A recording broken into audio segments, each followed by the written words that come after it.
So I've been seeing a lot of things talking of the people making commentary.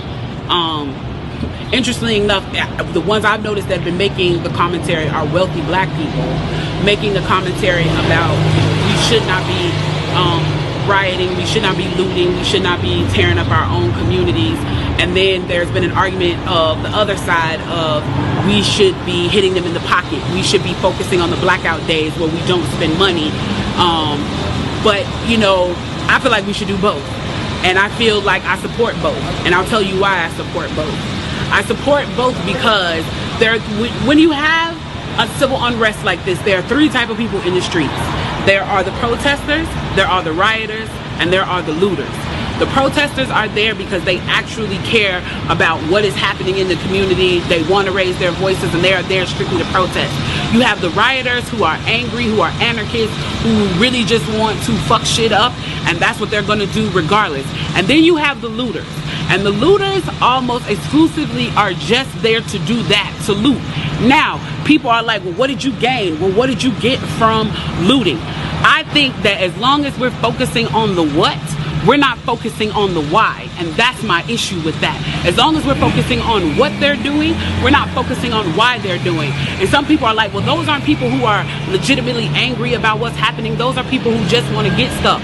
Okay, well then, let's go with that. Let's say that's what it is. Let's ask ourselves why in this country in 2020, the financial gap between poor blacks and the rest of the world is at such a distance that people feel like their only hope and only opportunity to get some of the things that we flaunt and flash in front of them all the time is to walk through a broken glass window and get it. That they are so hopeless that getting that necklace, getting that TV, getting that change, getting that bed, getting that phone, whatever it is that they're going to get, is that in that moment when the riots happen and if they present an opportunity of looting, that's their only opportunity to get it. We need to be questioning that why. Why are people that poor? Why are people that broke? Why are people that food insecure, that clothing insecure, that they feel like their only shot, that they are shooting their shot by walking through a broken glass window to get what they need? And then people want to talk about, well, there's plenty of people who pulled themselves up by their bootstraps and got it on their own. Why can't they do that? Let me explain to you something about economics in America. And I'm so glad that as a child, I got an opportunity to spend time at Push where they taught me this, is that we must never forget that economics was the reason that black people were brought to this country. We came to do the agricultural work in the South and the textile work in the North. Do you understand that? That's what we came to do. We came to do the agricultural work in the South and the textile work in the North. Now, if I right now decided that I wanted to play Monopoly with you, and for 400 rounds of playing Monopoly, I didn't allow you to have any money, I didn't allow you to have anything on the board, I didn't allow for you to have anything, and then we played another 50 rounds of Monopoly, and everything that you gained and you earned while you were playing that round of Monopoly was taken from you. That was Tulsa, that was Rosewood. Those are places where we built black economic wealth, where we were self-sufficient, where we owned our stores, where we owned our property, and they burned them to the ground. So that's 450 years. So for 400 rounds of Monopoly, you don't get to play at all.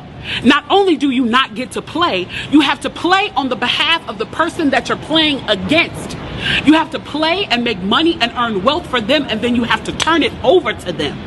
So then for 50 years, you finally get a little bit and you're allowed to play. And every time that they don't like the way that you're playing, or that you're catching up, or that you're doing something to be self-sufficient, they burn your game. They burn your cards. They burn your Monopoly money.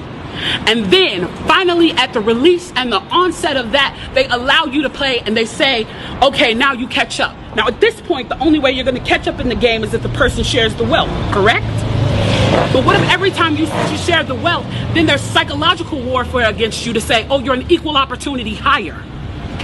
So if I played 400 rounds of Monopoly with you and I had to play and give you every dime that I made, and then for 50 years, every time that I played, if you didn't like what I did, you got to burn it like they did in Tulsa and like they did in Rosewood, how can you win? How can you win?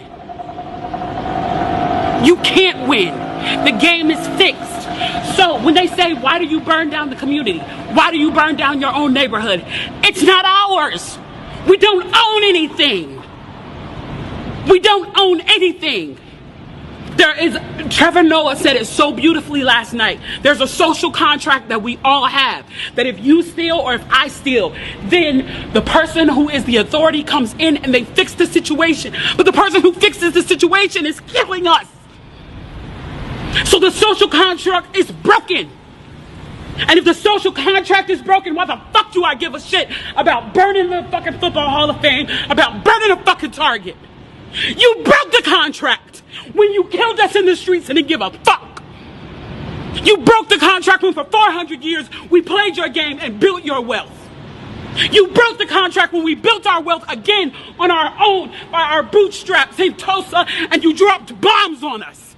When we built it in Rosewood and you came in and you slaughtered us. You broke the contract, so fuck your Target. Fuck your Hall of Fame. As far as I'm concerned, they could burn this bitch to the ground. And it still wouldn't be enough. And they are lucky that what black people are looking for is equality and not revenge.